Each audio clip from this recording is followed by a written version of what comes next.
Buenas noches a todos mis queridos alumnos.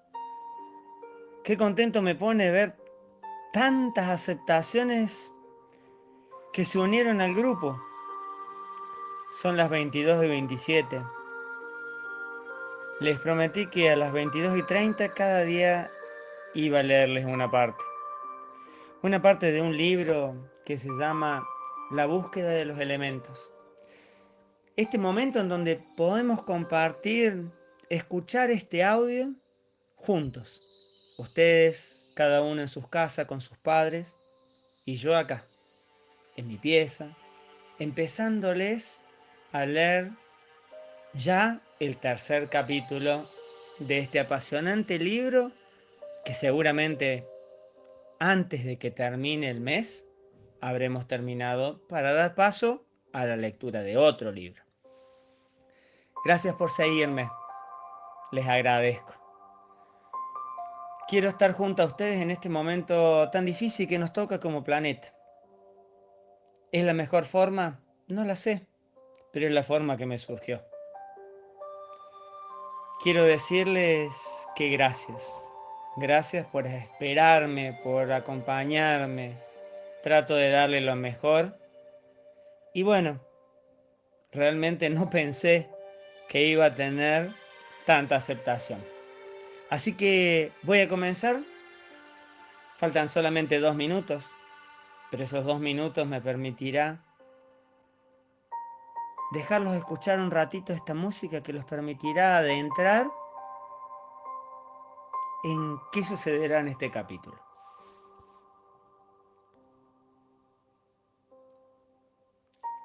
El capítulo de hoy se trata el declive de la magia. Durante el período europeo más bajo, entre los años 500 y 1000, algunas veces se le ha denominado las edades oscuras, los europeos occidentales pensaban en los musulmanes únicamente como un pueblo diabólico, con una falsa religión.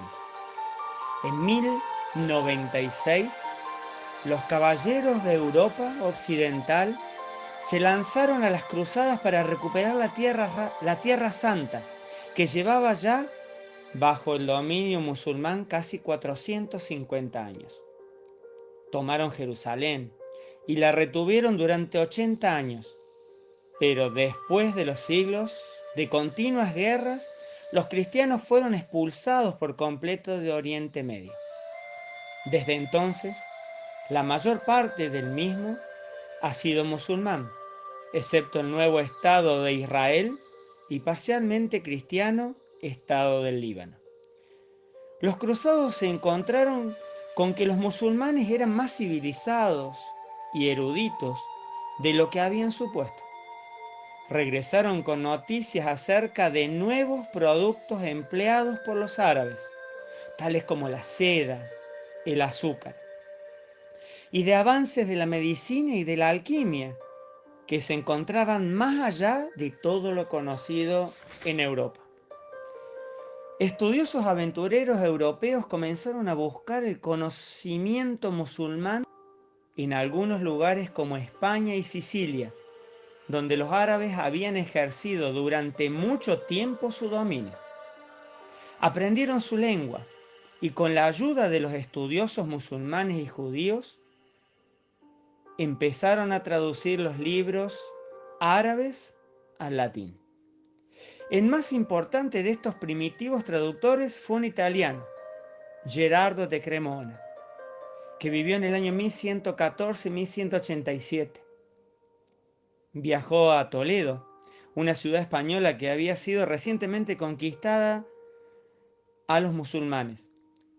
Trabajando con los estudiosos del Islam, tradujo algunos de los libros de la alquimia de Jabir, como habíamos visto en el capítulo anterior, y de Al-Razi, y los libros médicos de Ibn Sina.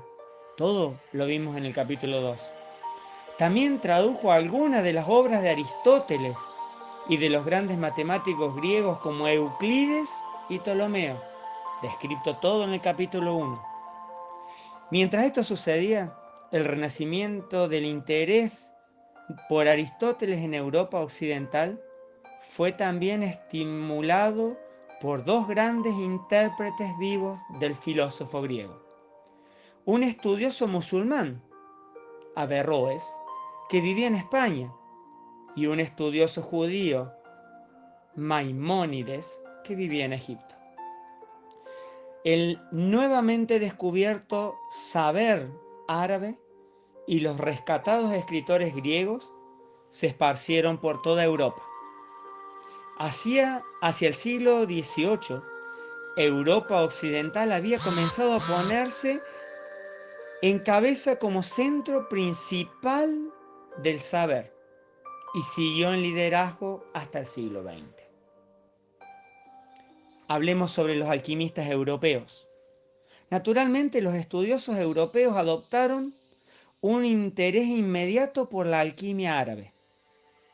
El primero en realizar una investigación original en este campo fue un noble alemán, Alberto, conde de Bolstadt.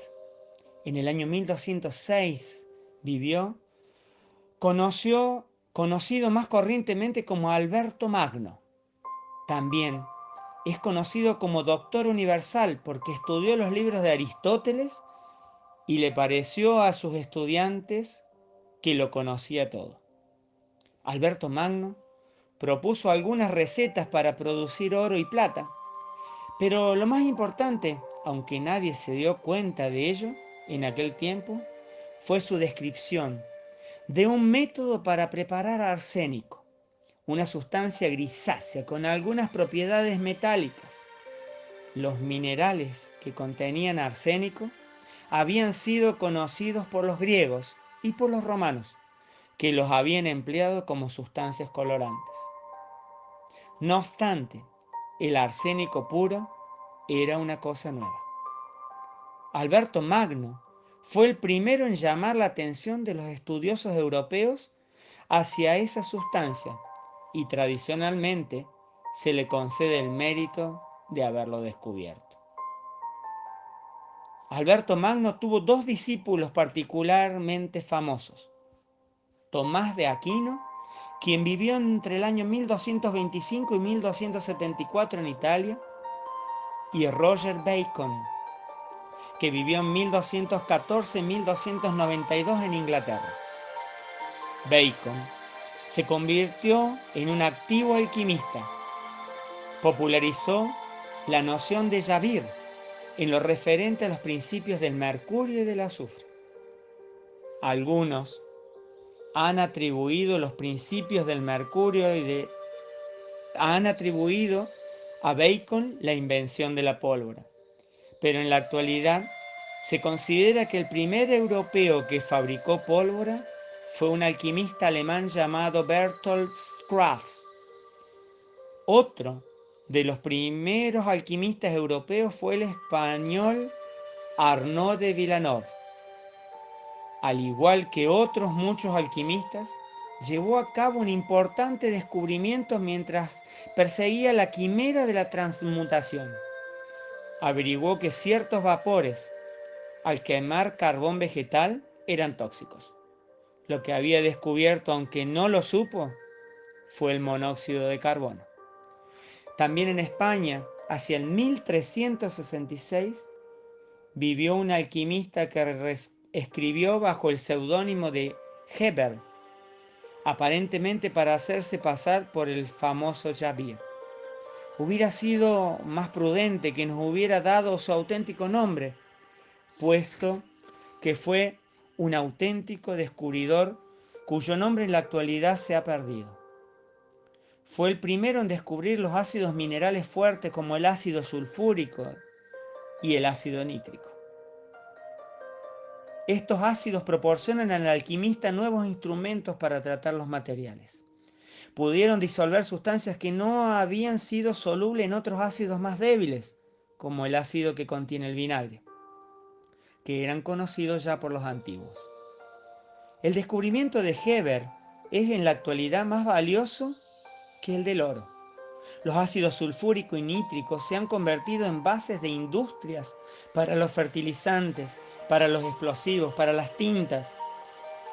Si todo el oro existente en el mundo desapareciese, difícilmente nos afectaría, pero la pérdida de los ácidos fuertes representaría una auténtica catástrofe.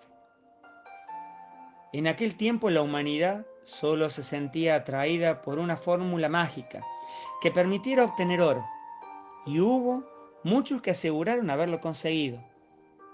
Uno de los más famosos fue un estudioso español llamado Ramón Llull, también conocido como Raimundo Lulio.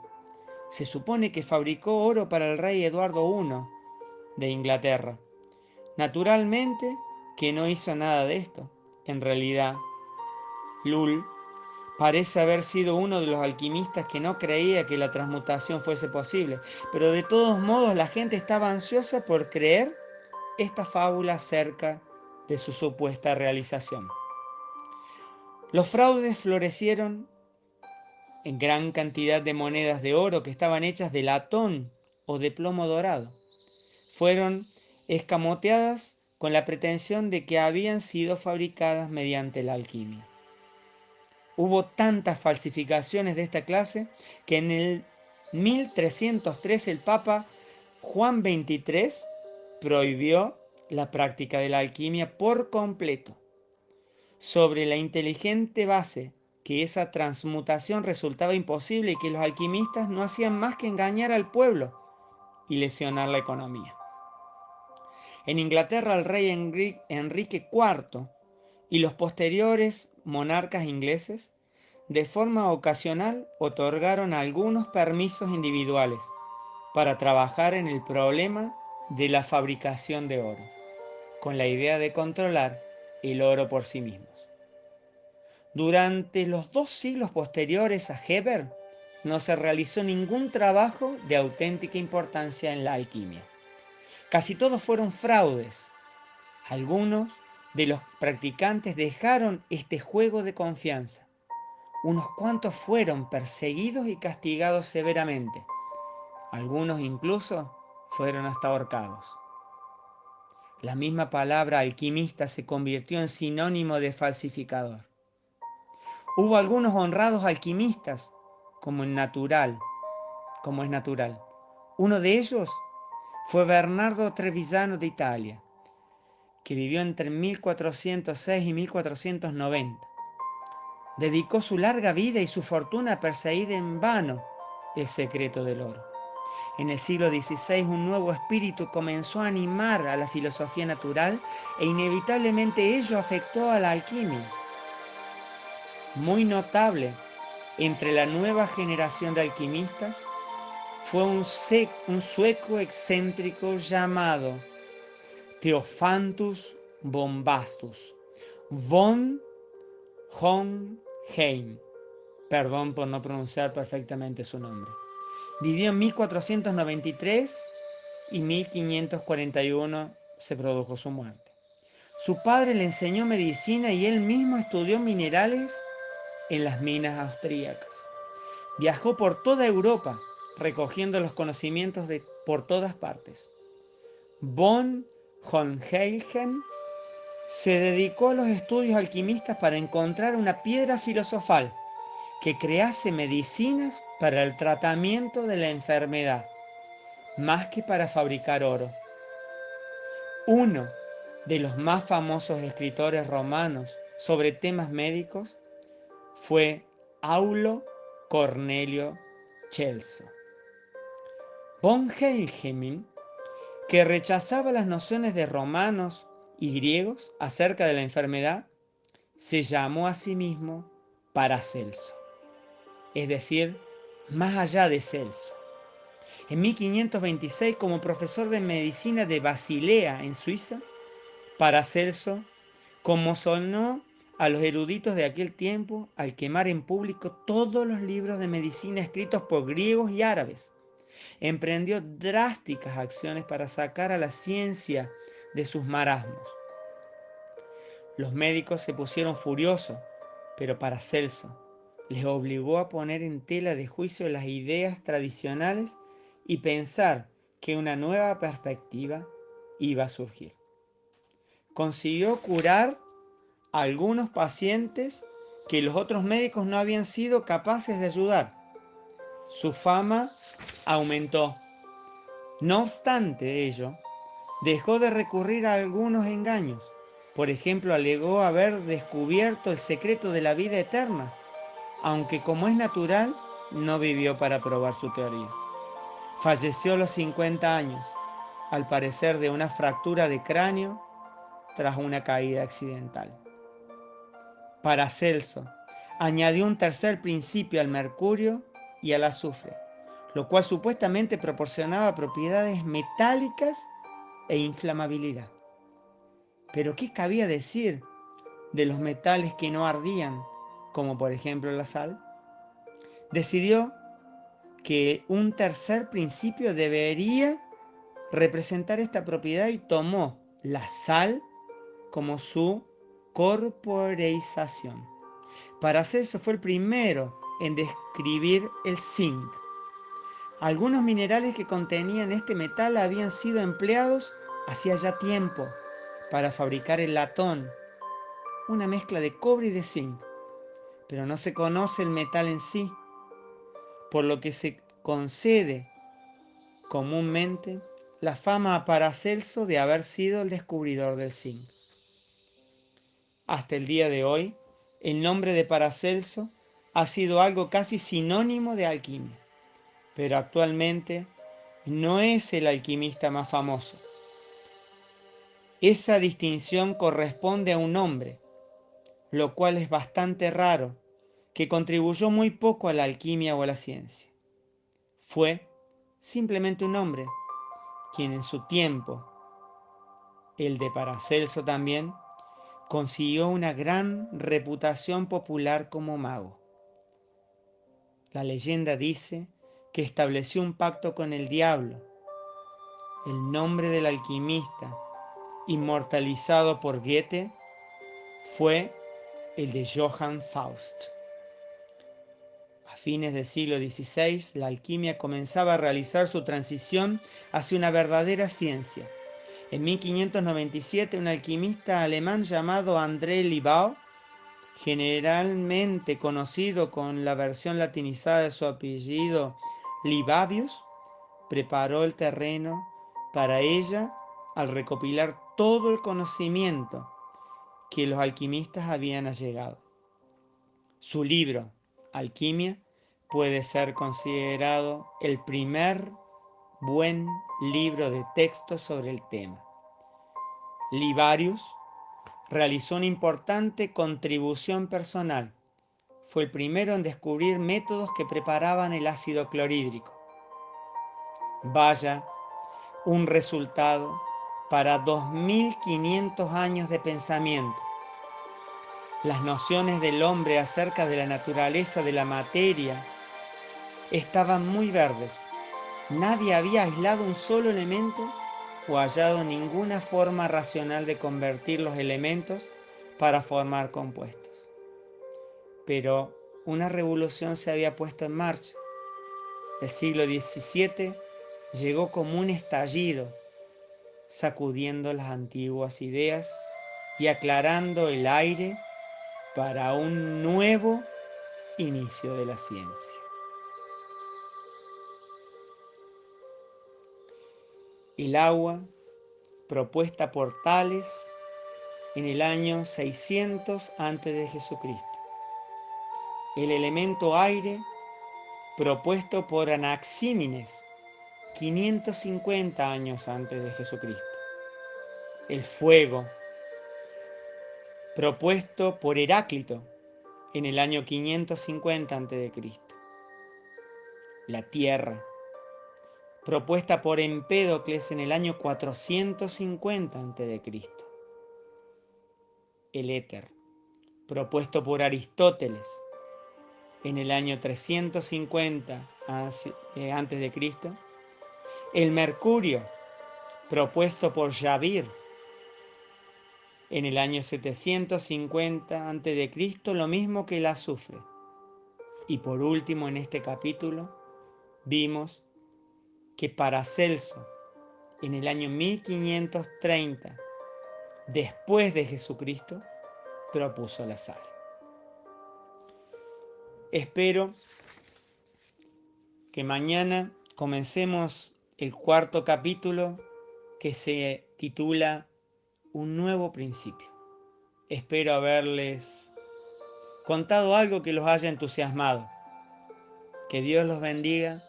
Cuídense, cuiden a sus familias y disfruten todo el tiempo que puedan con ellas. Es lo mejor que les puede pasar. Que Dios los bendiga y hasta mañana. Un abrazo grande, mis alumnos.